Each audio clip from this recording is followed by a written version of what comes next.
All right. I guess I'm ready as I'll ever be. Hopefully, you guys can hear me okay. Welcome in CJK, Jody Lynn. I feel like every time I get ready to start a live stream, I get some kind of technical issue. But either way, welcome back to the Sleuth Intuition channel. I'm your host, Patrick Vallejos. We will be doing another dive into Abby and Libby's case, also known as the Delphi murders. What's up, CJK, Jody Lynn, Jill Moser, Jerry. All right. Let's see. Some of the things you can expect in today's live stream. We're going to talk a lot about the blood evidence, all the way down to Libby's tree. What kind of a story it tells me. I put some graphics together for you.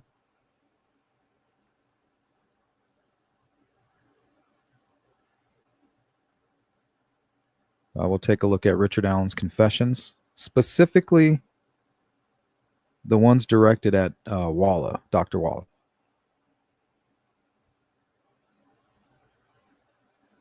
Now we'll be looking at the bridge guy's profile before Allen. You know, who were we looking for? And does it match up to what we know now? Recently, Ron Logan's name was brought up. It was R&M Productions. And we know they've been pushing this Ron Logan narrative for quite some time. I think that was the whole purpose of the Delphi Knot group. It was a Discord group. Some of the core members, the OGs, Barbara McDonald. I think Hoosier Cold Case was up in there, Fig Solves. So it was it was like a think tank. But a lot of them were motivated to push that narrative. They all were in agreement that, hey, Ron Logan is most likely the suspect. And it hasn't been the easiest to debunk them, right? It hasn't been easy. But either way, they came out with a video recently, and it showed a bunch of search warrant photographs inside Ron Logan's home. Of course, we only get to see a bedroom, a hallway. We don't get to see the rest of the home, so we don't know if there was any other renovations going on. And when somebody's trying to push a narrative, right, that's what they do. They might just show half of the story. But maybe it is the only part of the home that's being renovated. All I know is when I watched that video, the first thing that popped into my mind was Rex Heuermann. I recently watched a documentary on Peacock about the Long Island serial killer case. And Asa Ellerup, his wife, was talking about how she went out of town around the time he was accused of committing these murders. That's how they, that's his MO. She leaves, he commits the murder, cleans up before she gets home. Well, apparently she went out of the country, and he calls her up and says, hey, I made a mess. Don't worry, I'll clean it up. I have a surprise for you. Well, apparently she comes home. He has completely renovated the bathroom and ripped out all of the plumbing. Like, why do you need to rip out the plumbing? I mean, I get it. That's cool. It's an extremely old house. Same with Ron Logan's. Maybe you're going to do a total overhaul of the bathroom. But that is honestly the first thing that popped into my mind was Rex Heuermann.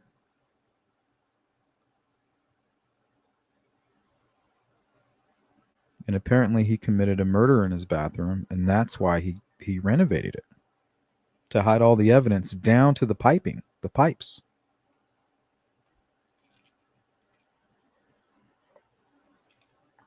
So we'll talk about that a little bit towards the end.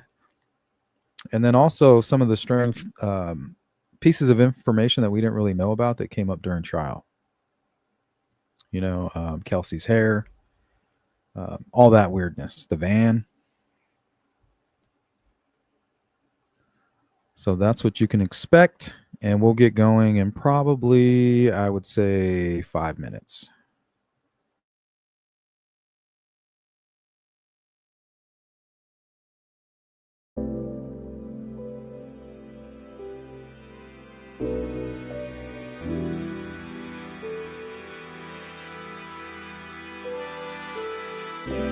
What's up, Louise?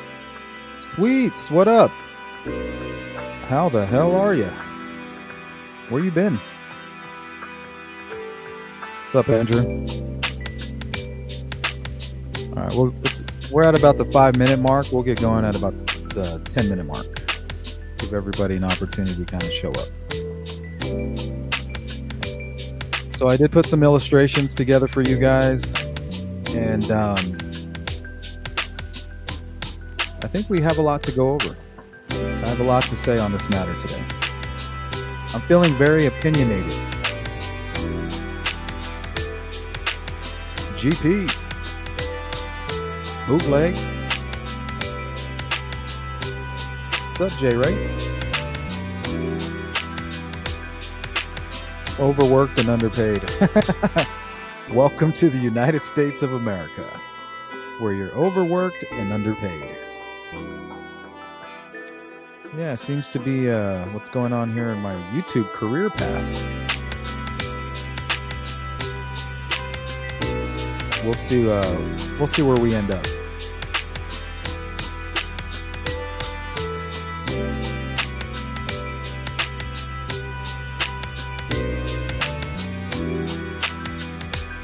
Timmy, good to see you. Big shout out to all of you lurkers out there. I want to say hi. Hello, Mr. Lurker. I double dog dare you to leave a comment. I bet you won't.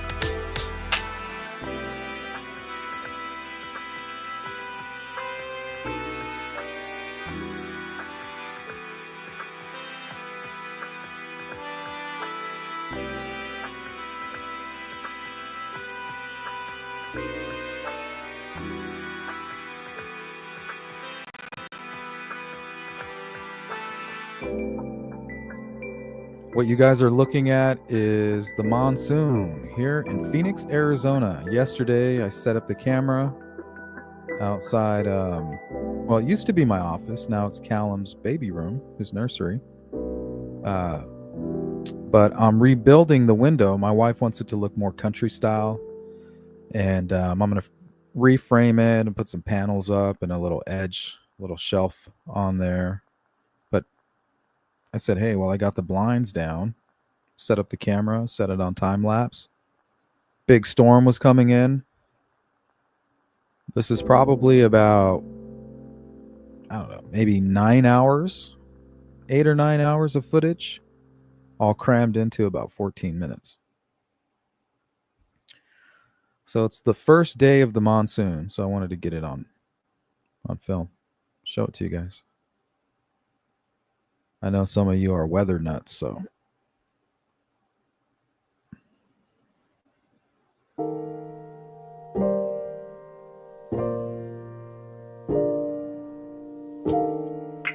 What's up, Nakia?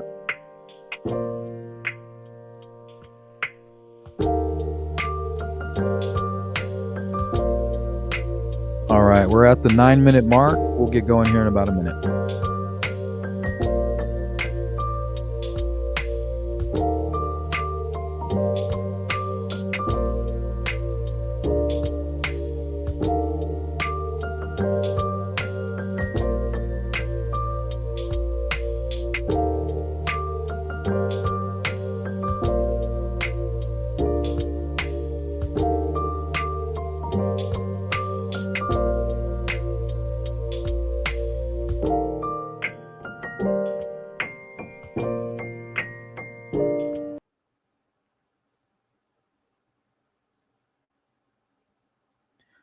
All righty. So we're 10 minutes in. Good to see everybody.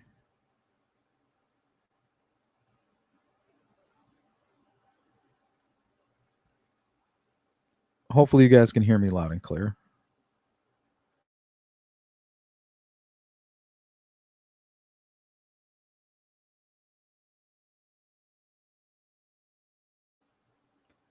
If not, it is what it is.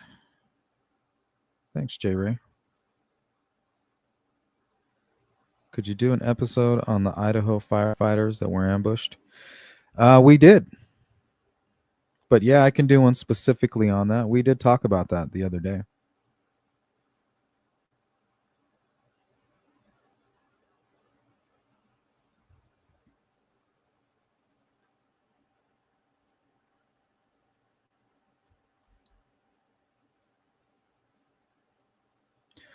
Oh, what's his name? West Val Rowley? Yeah, we touched on that.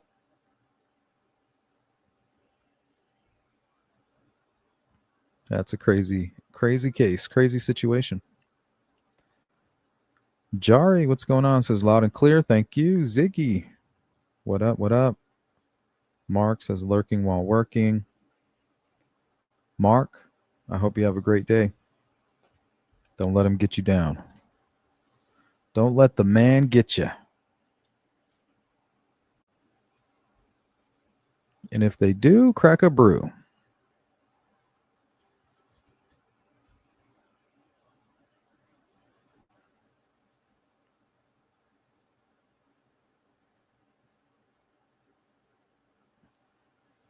All right, I think we're going to start with this, but I need to share my screen. So I'm using StreamYard. I got to click like 10 different buttons. StreamYard, if you're listening, fix that shit. It's annoying.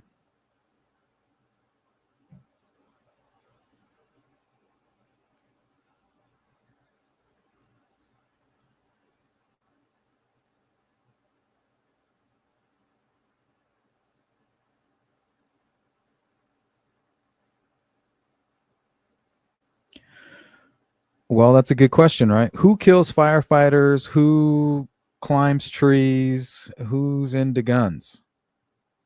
Right? That's the killer we're looking for. Well, it turned out the killer was this guy named Wes Rowley, who had all those things in common. He was a aspiring firefighter, and apparently they told him that he couldn't join because he was too short. See, us short guys, we're constantly being discriminated against. Something needs to be done.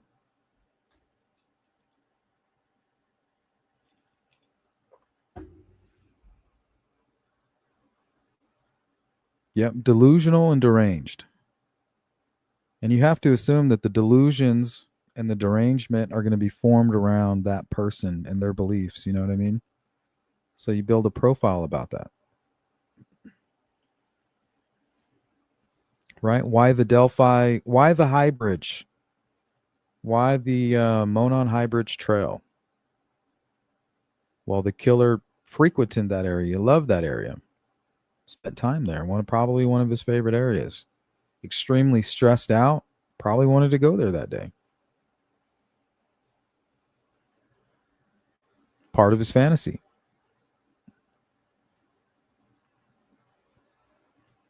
Sweets says, weird. I'm 5'2" and a firefighter since 1997. That's what I'm saying. So it's probably bullshit.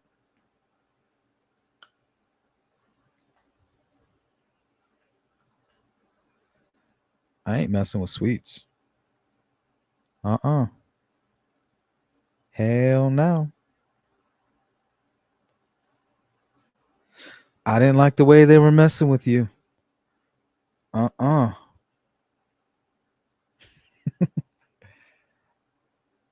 was my impression of Richard Allen in his interrogation when he was talking to his wife, Kathy.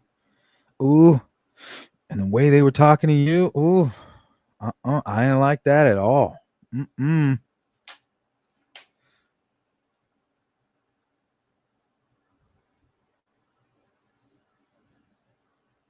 That's what they told my sister too. He's 5'5" and was born in 1997. Of course, Jerry. The exact thing to debunk it down to a T.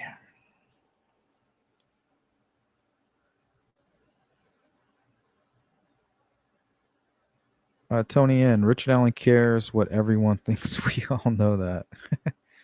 You all know that I care about what people think about me. Well, yeah. And you care enough to kill 2 girls so they won't tell everybody what you did. Yeah, we get that part. We get that part, buddy. Okay, so we're going to look at things from the perspective of the Weber property and the private drive. So if you notice down there north, that would be flipped. So let's go ahead and flip that around. Okay. So if we're standing on the private drive, looking down at the crime scene, this is what we would be seeing. If you left it this way, this is the way Ron Logan would be looking at it from, let's say, at the top of that trail. Let me see if I can pull that up.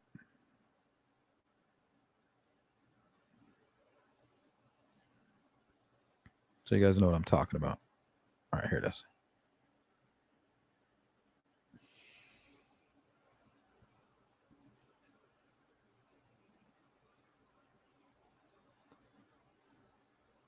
Okay, so a lot of you believe that Ron Logan may have kind of come down here at about 7:50 or early in the morning, and that's why he came up with the false alibi.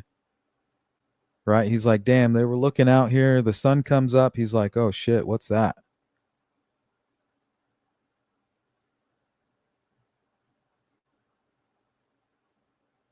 So he would have been kind of looking down at that.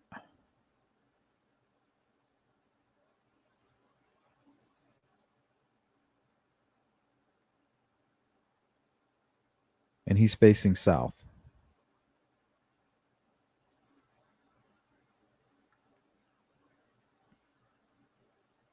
But from the private drive, that would be reversed. So now we're looking north from the Weber. Let's say we're looking from the Weber property.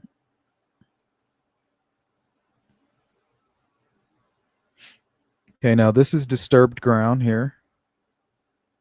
This is another pile of blood that's been covered with sticks, smaller sticks. This over here is Libby's tree. They called it the L tree. The defense tried to say that it was an F. Here, at the base of this tree was Libby's blood. This puddle here is Libby's blood, and there's a trail kind of leading towards Libby's body. And then right here, the ground is disturbed. So before we get into any of this other stuff, let's talk about the sticks. What's the one thing that we notice about the sticks? Now remember that Libby was moved. That's why there's a trail of blood going in this direction. Now, why would Richard Allen move her from there? Just, why take the effort? Why waste the time? Why not just get out of there? What are you doing? What's going on in that little brain of yours? Well, he cares what people think about him. Well, then why did you commit a murder, you freak? Because he couldn't control himself. That's why he was at the trails that day. He's stressed out. I can't go to lunch with you guys, Mom. I'm going to go smash a 6-pack and maybe even do more, right? And I'm going to go to the trails not knowing it's a snow day. Pissed off. He sees a group of kids. He's like, what the fuck are you doing out here? Like, why are all these people here? Why are all these kids here?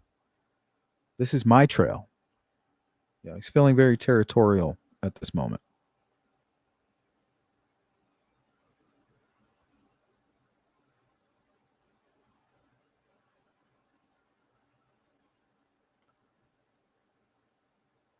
So if these aren't runes and this isn't a message, why would he put these sticks here?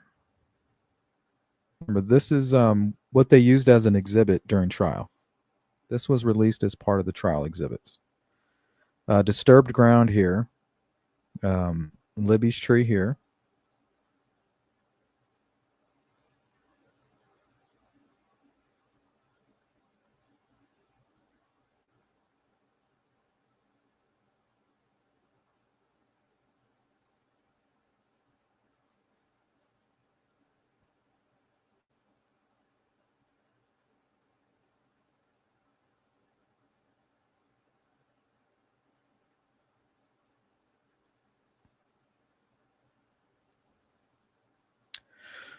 All right, let's go to my notes. Investigators testified that the girls' bodies were found on February 14th, 2017, about a quarter mile from the Monon High Bridge, partially covered with sticks.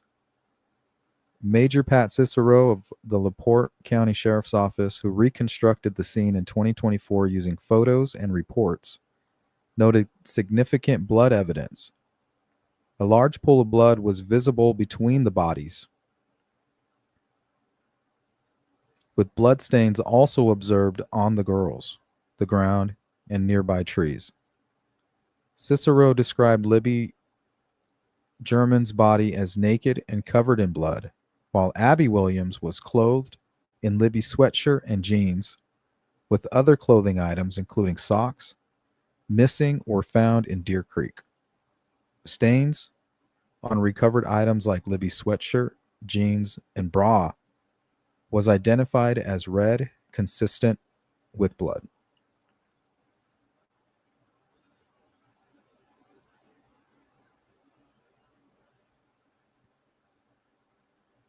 Maybe make a quick stop at KK's and TK's house before heading back to Delphi. Yeah, maybe. They searched the Marathon gas station. Kagan Kline did. Explain that to me. It's just strange. House long to die in cold. House long to die in cold. Pathologist Roland Core, who performed the autopsies, testified that both girls had neck wounds from a serrated edge, likely a knife or similar instrument. Abby had a single 7-inch wound on her neck, while Libby had 4 or 5 wounds, with the 3 main blood vessels cut, indicating severe bleeding. Cicero suggested the blood pattern supported the prosecution's claim that the throats were cut, with Libby's blood likely mixed with tears, as evidenced by a pattern on her body that caused an audible reaction from family members in court. So she was fully aware of what happened to her.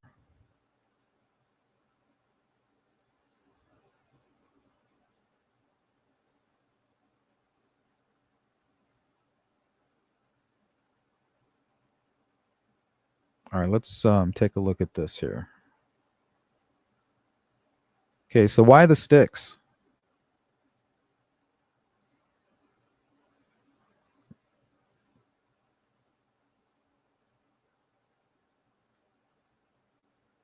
Now, correct me if I'm wrong, but this here is Libby's tree, the L tree, the F tree, and this here is Libby's blood, right? That's my understanding.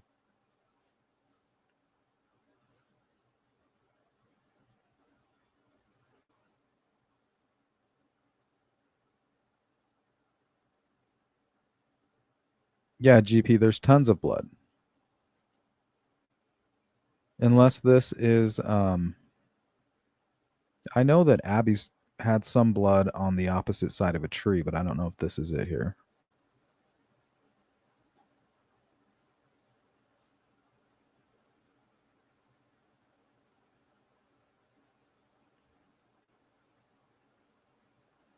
So they would have crossed here. And it appears that Richard Allen would have had to force her against the tree here. And Abby wouldn't have been right here. She's still alive. And this, I think, is where it started.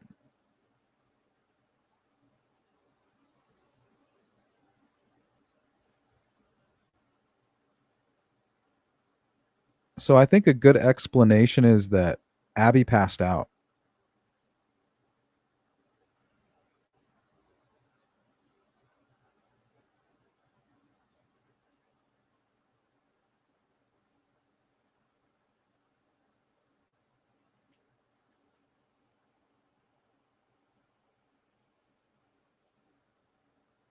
Something happened. But he committed the initial crime here, the attack on Libby. And she must have immediately put her hands to her neck because there's nothing here, right? She she travels from this area to right here. And then there's really nothing.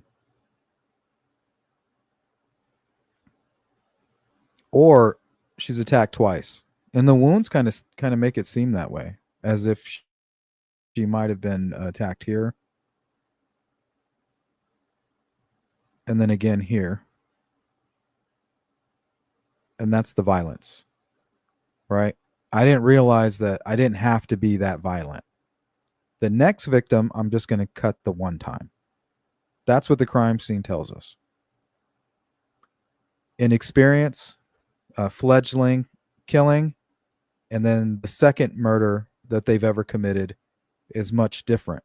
It looks like two separate murders, but what we're really seeing is one single Richard Allen kind of evolving in real time, right? You got the serration. That could be some kind of a struggle or him damaging the blade, maybe. Breaking one. Like, hey, this one broke. Good thing I have two. And he had box cutters everywhere. But what does the crime scene tell us? Why would... So they obviously tried to run in this direction.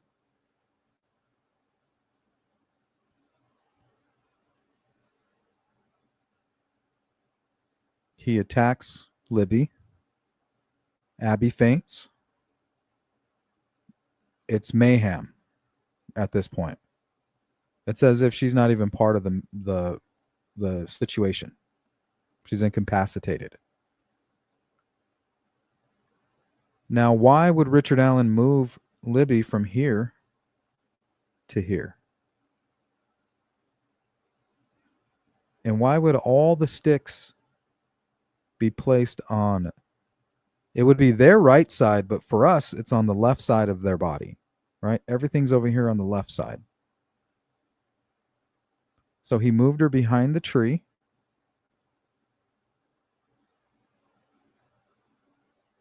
To hide her.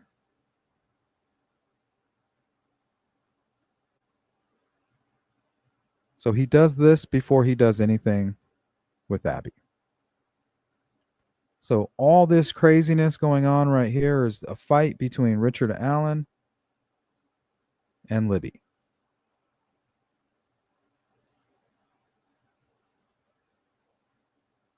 So I'm sure it all started here, right in this area. Now this is about a, I don't know, 15, 16 foot drop right here. Maybe even more, maybe even 20. And it gets higher the further you go back, like 30-foot drop right here, just a straight cliff. So if Richard Allen is right here with his victims, right down the hill, my goal was to sexually assault them, but I got interrupted, is what he told Walla. So that's what's going on right here. There's no reason for him to force him into the water now, right? He doesn't even know what the hell he's doing. He can't even control himself at this point. He's like, I don't know what I'm doing. All I know is I'm going to have my way for once in my life. I'm in control.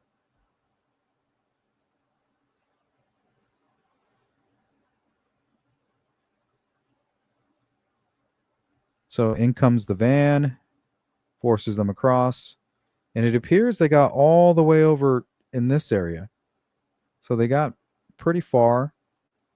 Once he captures Libby, he must force her up against this tree here. So that handprint could even be his, right? From holding her and then putting his hand on the tree, right? It moves from him to the tree. But he's got her up against that tree.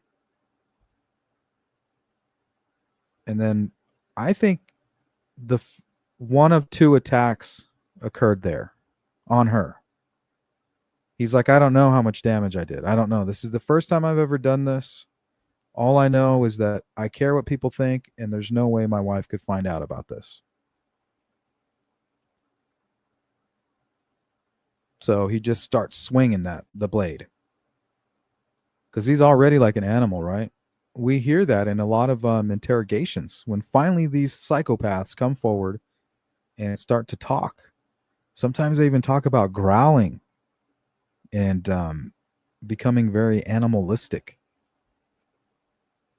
So that's something that the girls were dealing with too, is a complete madman. Oh, it's little Ricky. No, we're talking Dr. Jekyll and Mr. Hyde at this point. All of his anger, all of his frustration, all of his I told you so's were taken out on those two young girls in Delphi. All of the short jokes, all of his wife, his issues with his wife, his issues at work, um, you know, everything that's bothering him in life, he took out on them. He's getting it all back. Everything that's been taken from him, he's getting it back. And nobody's going to stop him. But he can only achieve that against these two girls. Oh, it's two victim. No, these girls were young. And they didn't stand a chance against Richard Allen.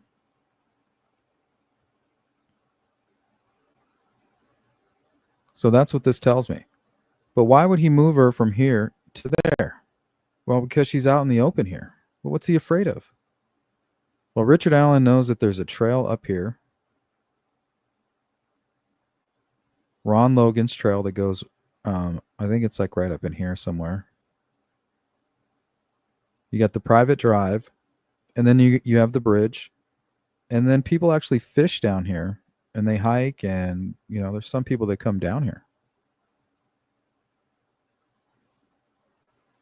So that's why he's placing everything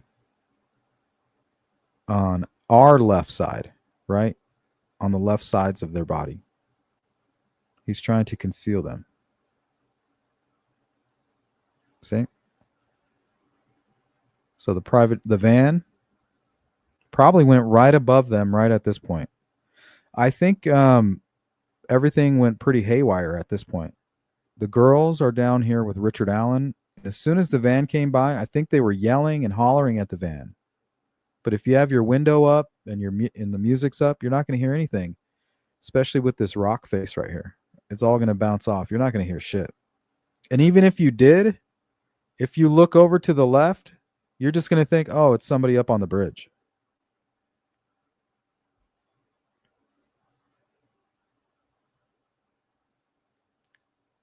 So it's at that point they took their chance and they scrambled from right here, picked up their clothes.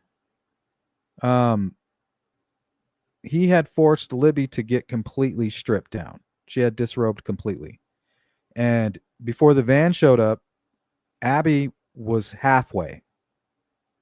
Right? She was halfway. She still had her shirt on. Everything on the upper body was always, that never changed. So if they found two bras, that's what she was wearing. He didn't do that part to her. She wasn't able to completely disrobe like Libby did. But she was almost there. And then here comes the van. Run, run, run, run. You're not going to run without your clothes. You're going to pick up your clothes and you're going to put them in your hands. People are saying, oh, well, the crime scene photos, they're already covered in mud. Well, they're covered in mud from falling down multiple hills, right? You have a hill right here. They probably slipped down. And then these are all hills down here, too, that you have to go down. Slipping and falling. So you have plenty of opportunity to get muddy before you even touch that water. But as soon as the van comes, they pick up their clothes in a big bundle held tight against their chest. Is holding on the best they can. Let's get out of here. Let's run through the water. And I think that's why we have these photos right here. Let me see if I can pull these up.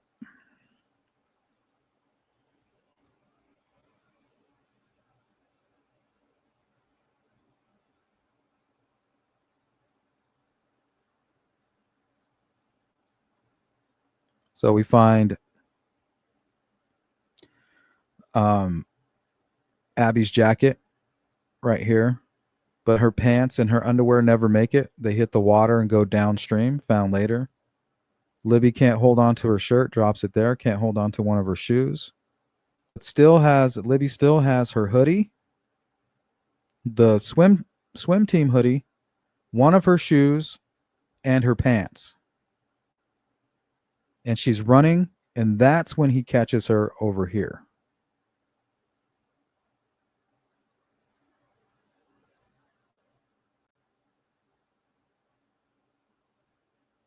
And kind of trailing behind, barely making it up over the edge. Because Richard Allen, I don't think, was too worried about Abby. I think she was in shock. But Libby, she's like running around frantic. I'm going to do something. Like, fuck this guy. We're getting out of here. So he becomes panicked by that. She makes it all the way over here. Like, she's almost out of there. He barely catches her. In a fit of rage, presses her up against the tree and attacks her. Like, probably just recklessly. That's why there was no defensive marks. It was just quick. She turns, runs in this direction, becomes dizzy, and falls right here. Shortly after, you have Abby, who comes up, stumbles upon the scene, and is attacked again. But he just subdues her. Sit down, stay right here. Don't move. I'm not going to hurt you. Don't move at all. So they're kind of just lingering here, and he's panicking. He's moving Libby's body behind this big tree, right? I need to get her out of the open because I know there's a trail up here where people can see. I know sometimes people come down here and possibly even from the bridge. Not likely, but and then the private drive. So that's what he's thinking. So he's putting all these sticks to conceal Libby. And Abby's just sitting here. She's like, I'm not going to tell on you. I don't know what's going on. She's in complete shock. He's concealing her. He's like, don't worry, I'm going to let you go. I just need to hide her. Promise me you're never going to say anything. That's why he spent so much time down there. He was thinking what he was going to do with Abby. Because what happened between Richard Allen and Libby was just out of anger. He was so concerned and so panicked. And he underestimated her. He didn't realize she was going to get up over that edge. He didn't realize that she was going to be able to push him off and get to that point. He's like, oh shit. Like, if she escapes out of here, I'm fucked. So when he finally was able to catch up to her way over here somewhere, he just went crazy. And she got away from him again. And then he attacked her right here, but he moved her. Why would he move her? Because right here, she's out in the open. Okay, so why cover her with sticks? To continue his concealment. He's like, that's not good enough. That tree's not going to do it.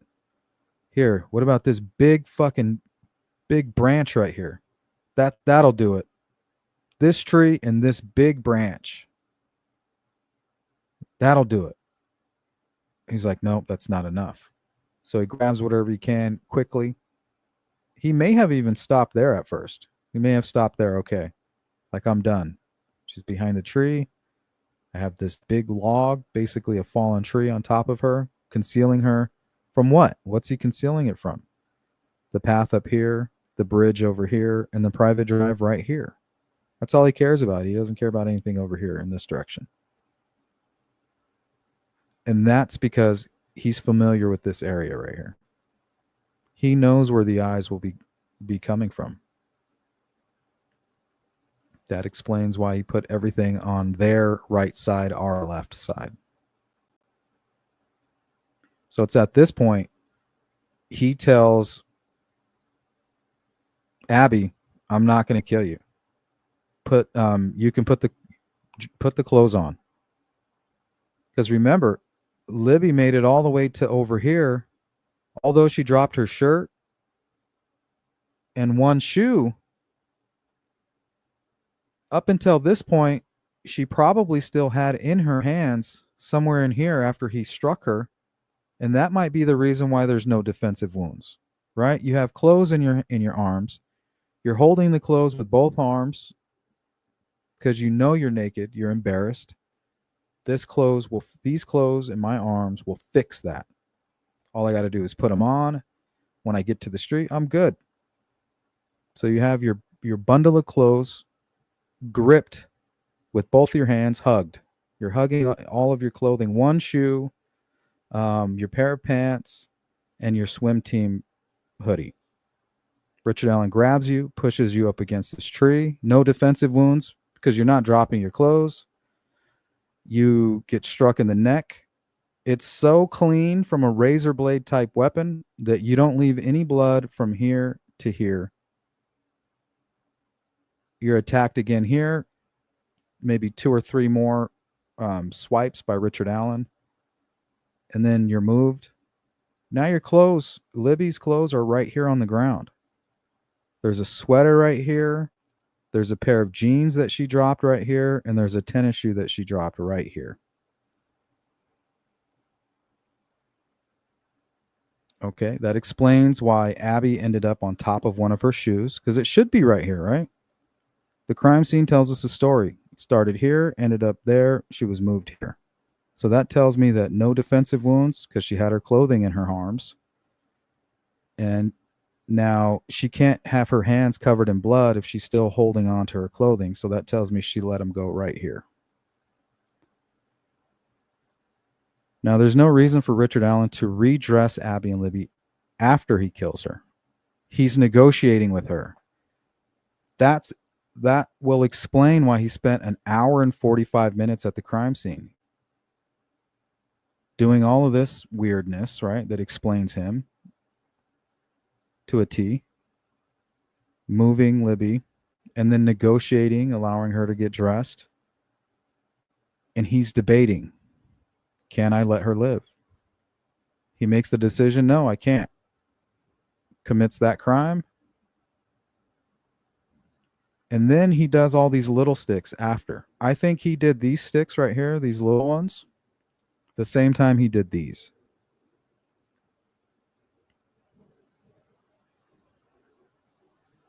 Now, if you notice on this, right here, the outline, this is disturbed ground. Now, why would you have disturbed ground right here? Well, people say, well, it's the shape of Libby's foot. Yeah, but her foot's not going to drag all this debris, when she's being moved. But you have this puddle here that's covered with sticks. Oh, those are runes. It's a Satan ritual. No, it's not. He covered it. Well, why wouldn't he just cover it with dirt, dummy? Well, he tried. Why do you think there's disturbed ground right next to the blood puddle? He tried to kick all this debris over it and realized, I much rather prefer not leaving my boot imprints in the ground. I would rather step on these leaves. And then he just decided to cover them with sticks. But he did realize that it was visible. He was like, shit, that's the least I can do. But that would explain why you have this disturbed ground here. Right? He did think about covering it up like that. But then he realized, shit, I'm leaving all my evidence by doing that. Just drop a couple sticks over it and get the F out.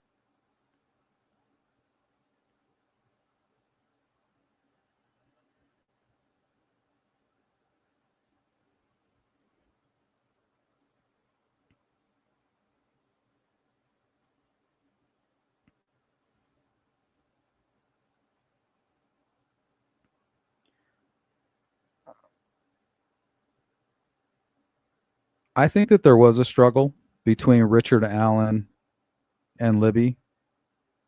But when I say struggle, I just mean she was strong enough to pull away from him.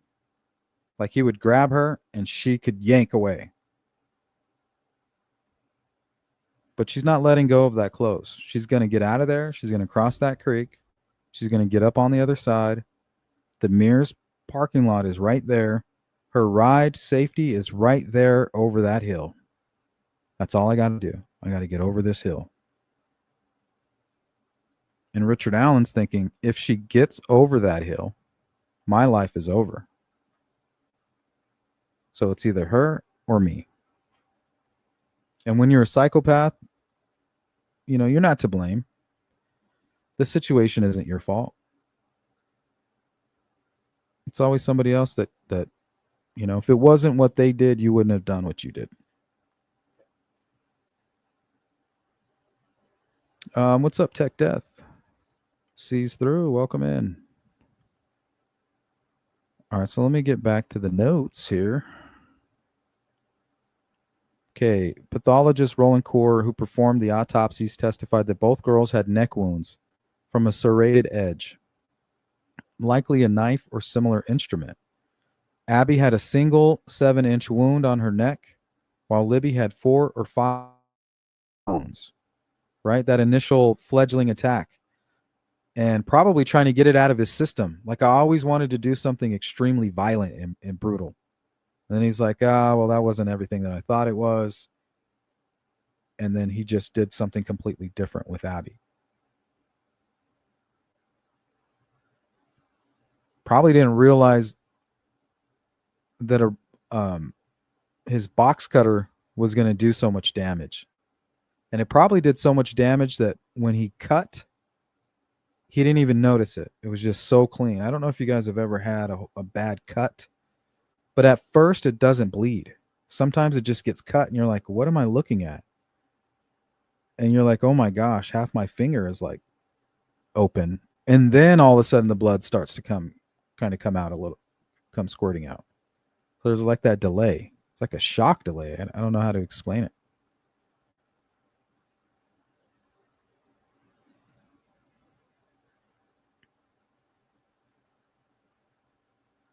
Yeah, she must have.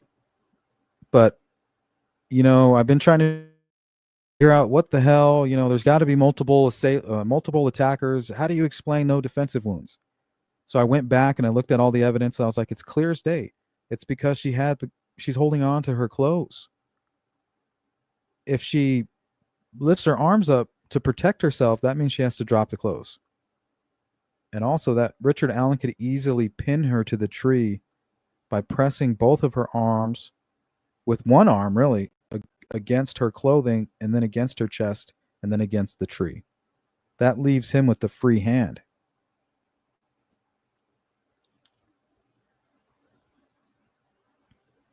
What's up? Just my opinion. Ron Logan moved the entire plumbing from one side to the other. Yeah, we'll get into that. Okay, so let me finish up here.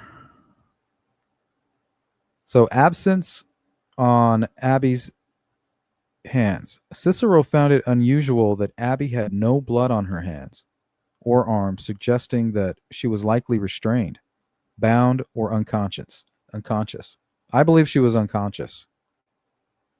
I think it's possible that something happened after she was allowed to get redressed and may have passed out again. He noted her final position, hands raised vertically, resembling a boxing stance, was unprecedented in his experience with hundreds of crime scenes. And he estimated her death took time, implying prolonged suffering.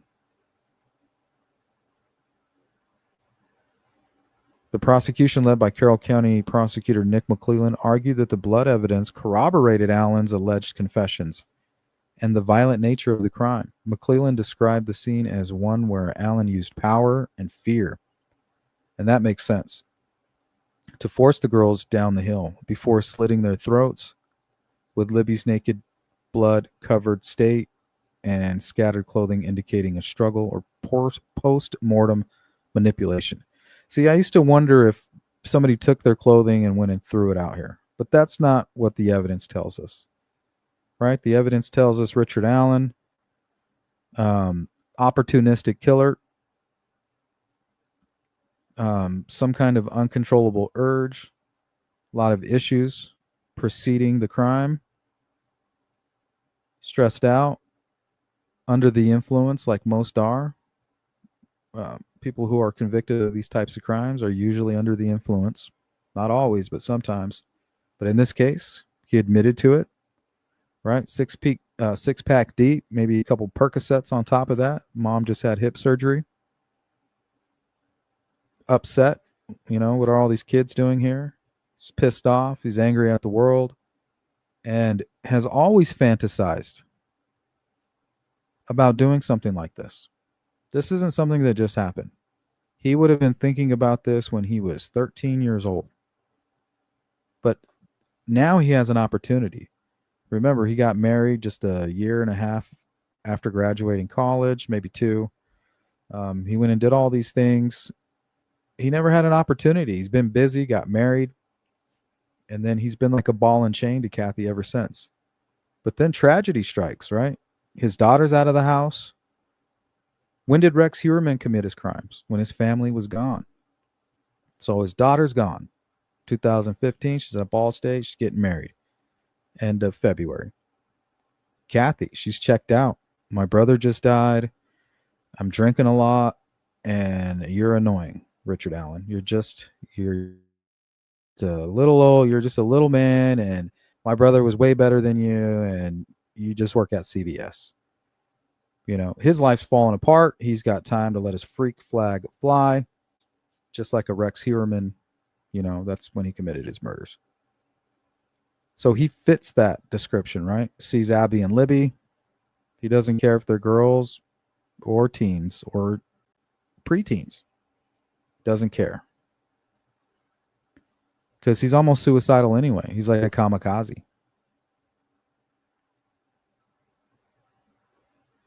You know, people shouldn't have treated me this way, and I wouldn't be doing what I'm doing on this bridge.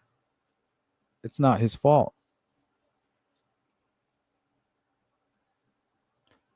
He doesn't try to get away with it until after he's already committed the crime. Nothing mattered at that moment. Just his selfishness. What's up, brown-eyed girl?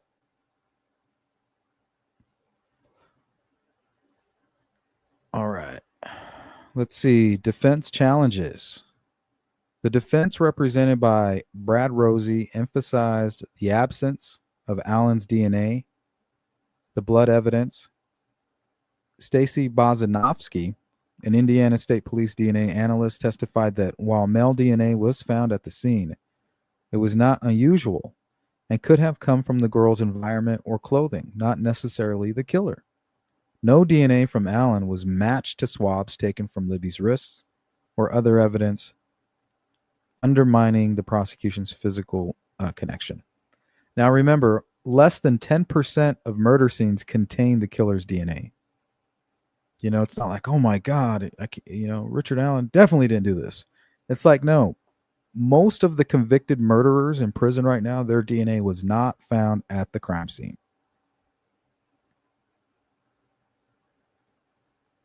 The only reason you hear about that is because of genetic genealogy and how they're cracking all these cases. Well, those have to have DNA involved in them. That's how they're getting caught. Blood pattern anomalies. Cicero's observation about Abby's lack of blood on her hands was questioned by the defense, who suggested it could indicate she was moved or the scene was staged, supporting their Odinism ritual theory. Later ruled inadmissible. They also challenged the headphone jack access on Libby's phone, suggesting it might have been tampered with, potentially affecting blood or other evidence collection, though no clear explanation was provided. Another thing that kind of goes against the whole Ron Logan theory is the girls' phones, or Libby's phone, was right here, and it didn't move. Are you telling me that Ron Logan committed the murders somewhere else and in the dead of the night was able to place Abby right where they left the phone at exactly 2:32? I mean, what are the odds of that?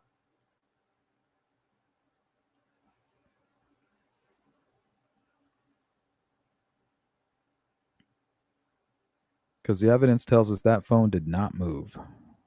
Did not move from this right here.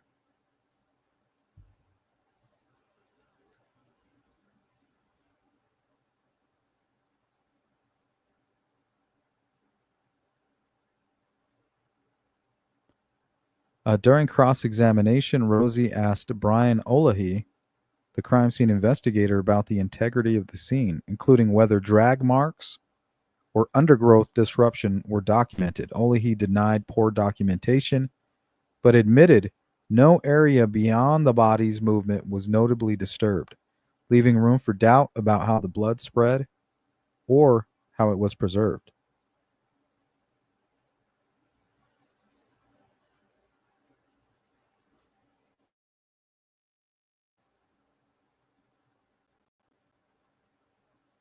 All right, let's skip over here and let's focus in directly on Libby's tree. Okay, Major Pat Cicero, a blood specialist from the LaPorte County Sheriff's Office, testified during October 2024 trial that a significant amount of blood was present, including a large pool between the bodies and blood stains on nearby trees. Cicero specifically noted a tree close to Abby's body that bore a transfer stain. So that would be this one over here. Bore a transfer stain, suggesting it was touched by a bloodied object, possibly during the attack on Libby. So right here, this is when it happened. So that's either Libby's handprint or the killer's.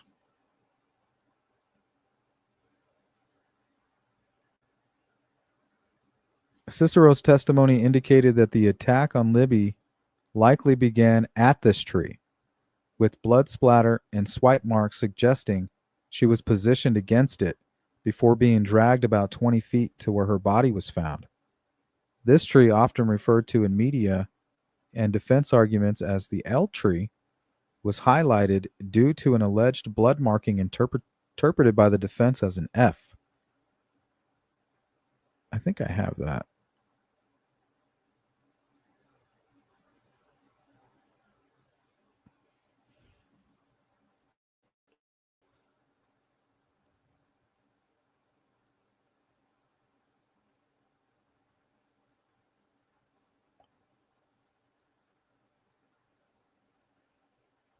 I mean, that doesn't look like an F.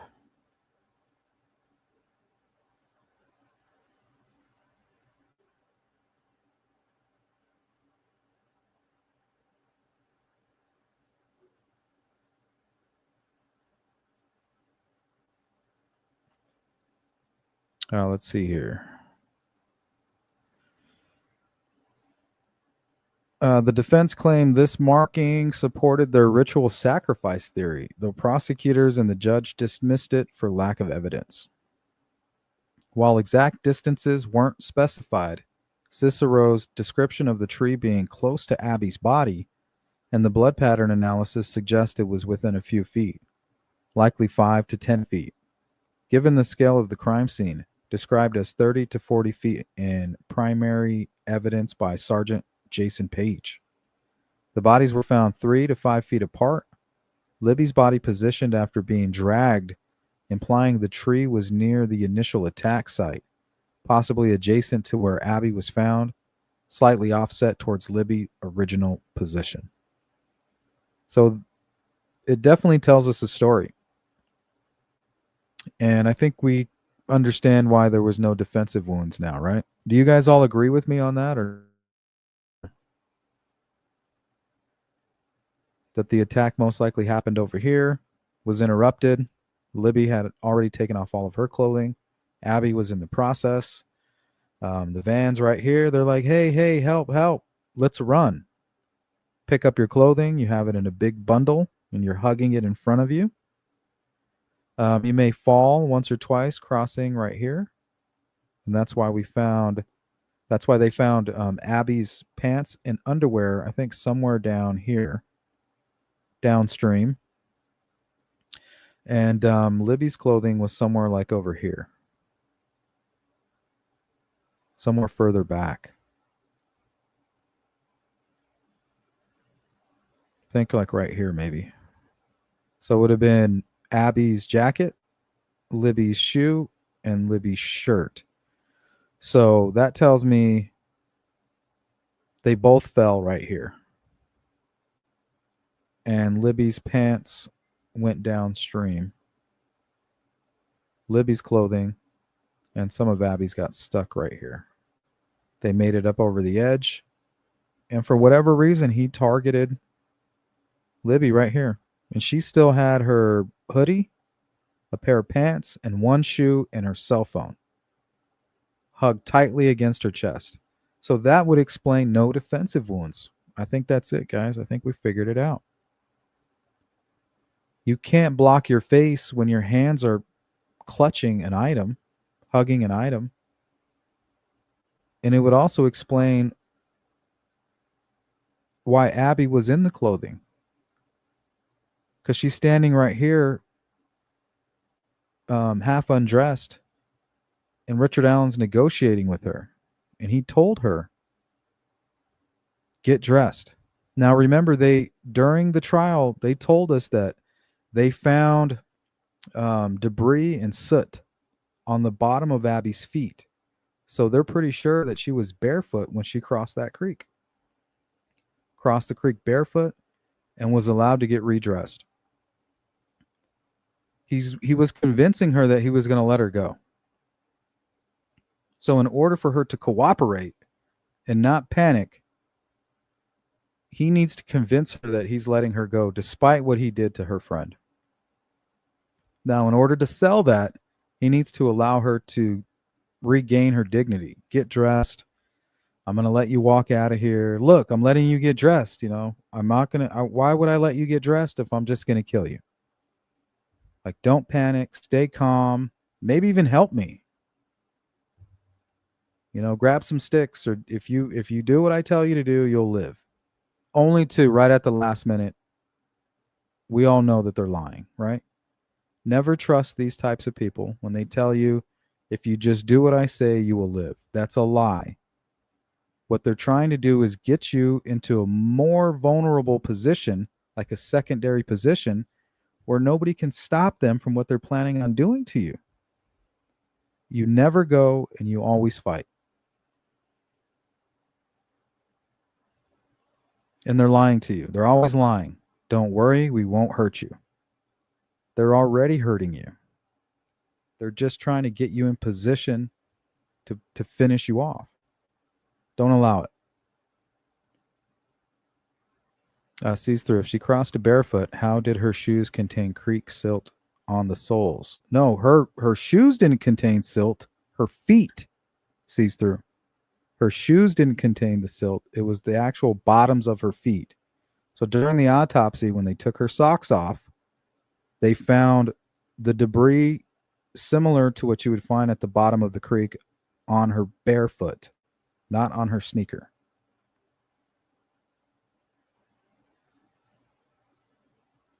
What's up, Sensei?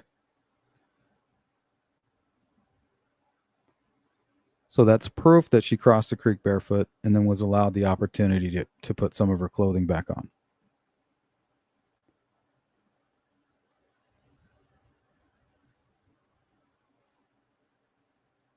All right, we are running out of time. Let's see. So we can either talk about some of the strange things that were brought up during the trial. We can talk about that.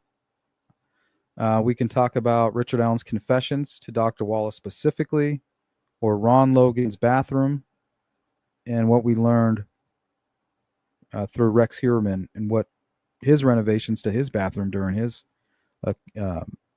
alleged murders. So you guys pick.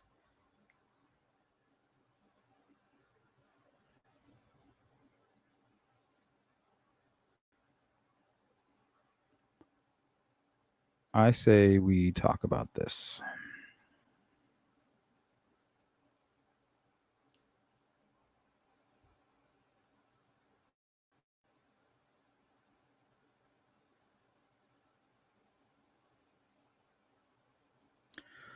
All right. Some of the strange things brought up during the trial. Oh, yeah, we're right there. It's crunch time, Sensei. It is crunch time. Absolutely. Okay, what do you guys make of the hair on Abby's pinky? Did that throw you for a loop? Did that make you think that maybe Kelsey had something to do with it? Or was it like, well, she was wearing Kelsey's hoodie. It makes sense that she would have a hair potentially wrapped around her finger, right?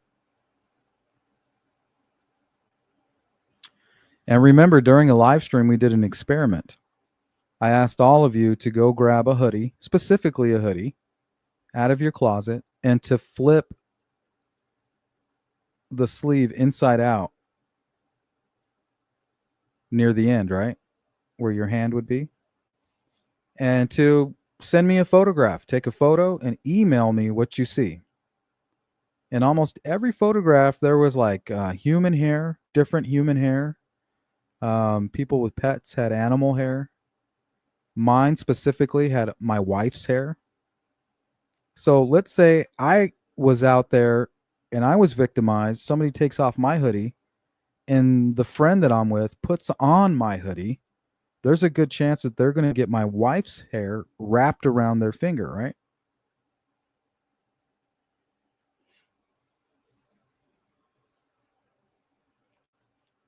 Or let's say my wife just dropped us off. Hey, drop us off. We're going to go to the park. It's possible that my friend, from being in the vehicle and being at my home, might have a hair wrapped around their finger without even noticing. But it was most likely when she put on the hoodie.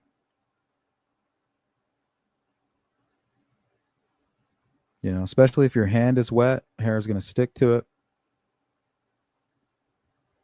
So I didn't think that that was weird at all, honestly. But I know all these people are against Kelsey, and I know that they're like, whoa, there's more evidence against her than Richard Allen.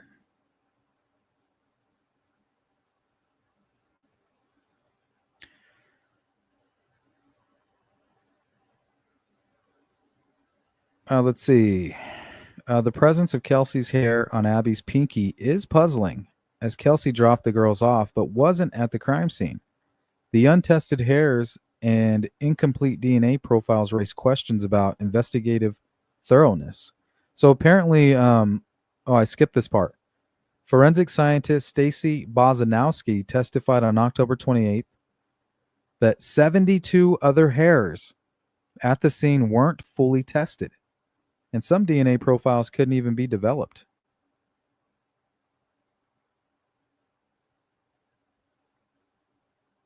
During cross-examination, Walla admitted to visiting the Monon High Bridge. So let's talk about Walla's personal case interest. I would love to have Walla on the show. Dr. Walla, if you're out there watching, and I know you are, send me an email to sleuthintuition and get on the show. You got some explaining to do. Plus, we just want to pick your brain. So let's see here. During cross-examination, Walla admitted to visiting the Monon High Bridge, listening to true crime podcasts about the Delphi case, and accessing non-public case documents on her personal computer, violating prison policy. She expressed regret, stating she wouldn't have avoided following the case if she could redo it. There you go. Shoot me an email. A prison psychologist's personal fascination with the case, especially accessing restricted documents, is highly irregular and raised defense concerns about her objectivity when documenting Allen's confessions. This added a layer of controversy to her testimony about the detailed May 3rd, 2023 confession, when she brought up the box cutter and the van sighting. What's up, Stephanie? Let's welcome in Stephanie, Sensei Wackadoodle, none of your business, none ya.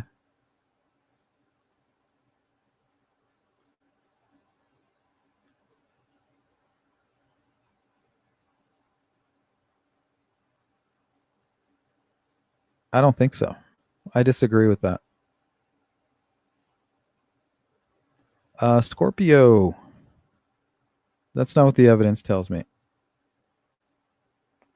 Don't forget to hit the thumbs up. Appreciate that. Yeah, if you can't hit the Cash App, hit the thumbs.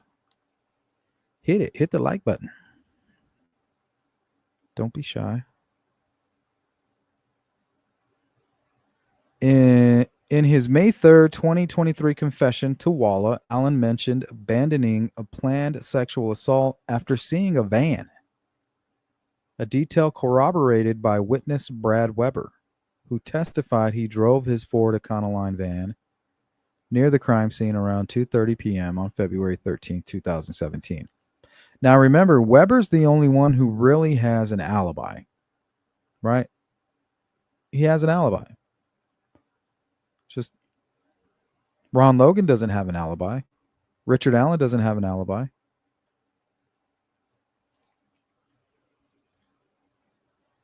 The only alibi that TK has is Kagan Kline. And I feel like Kagan Kline is smart enough and tech savvy enough to think about using a cell phone as an alibi. I think if anybody was going to come up with that idea, it would be the youngest person involved in the caper.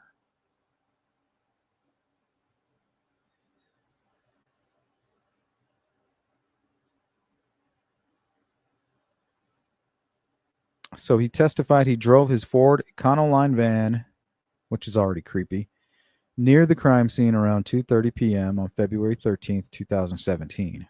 The defense noted Weber initially told police he serviced ATMs after work, contradicting his trial testimony of going straight home. The van detail, not publicly known until the trial, lent credibility to Allen's confession, but also sparked debate due to Weber's inconsistent statements. Its specificity stood out in case with limited physical evidence.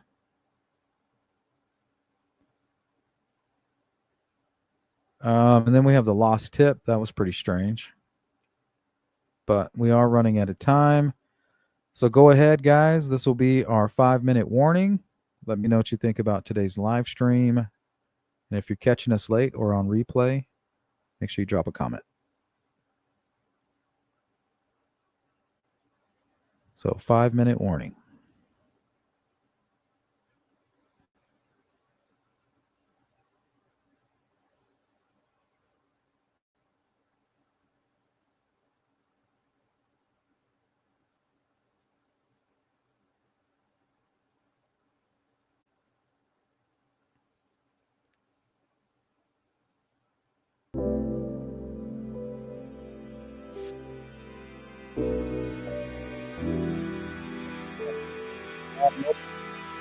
I don't understand why they didn't look into Dave McCain. He's perfect for this.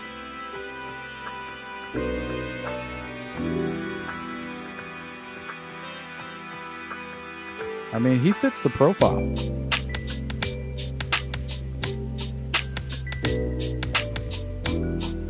You know, there's plenty of motive there.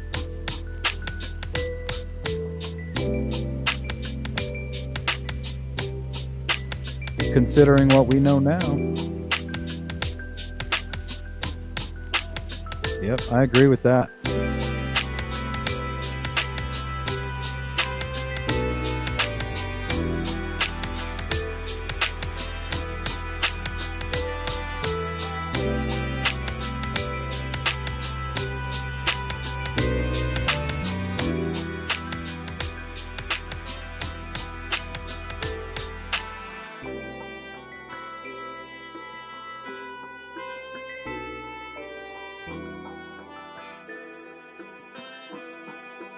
Yep. That's true, Jari.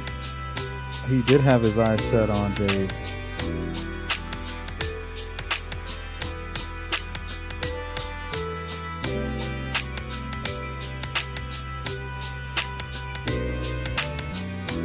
He was into yoga, martial arts.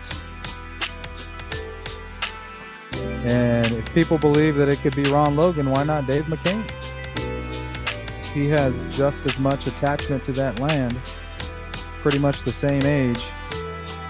And he frequents that trail more than Ron Logan, almost as much, if not more, than Richard Allen. And he has a connection to Richard Allen. Ron Logan doesn't.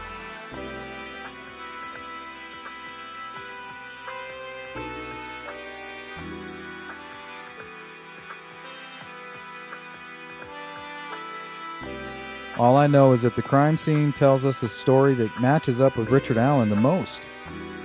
right? This person lacking impulse control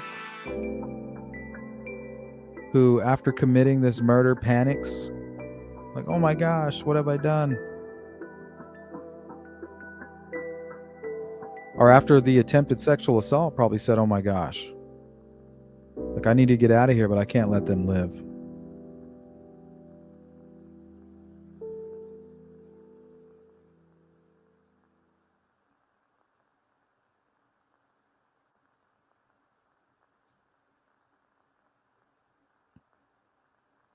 So I took a time-lapse video of yesterday's monsoon. That's what you're looking at now.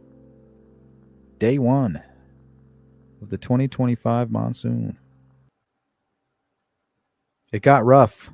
I went to pick up breakfast this morning and I saw a trampoline in the middle of the street. I was like, damn. That thing must have went airborne. Makes you wonder how far it traveled.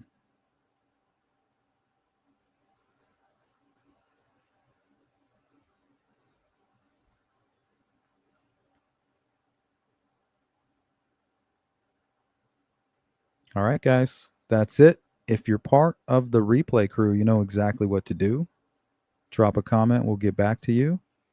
If you guys are bored, go check out my website, sleuthintuition.com. And if you want to hit that Cash App, remember we are 100% crowd-funded, so all of your support helps greatly. Big shout out to my mods, all of my members, my subscribers, and all of you who continue to donate to the cause. I really appreciate it. And on that one, guys, I'll catch you on the next one. Peace.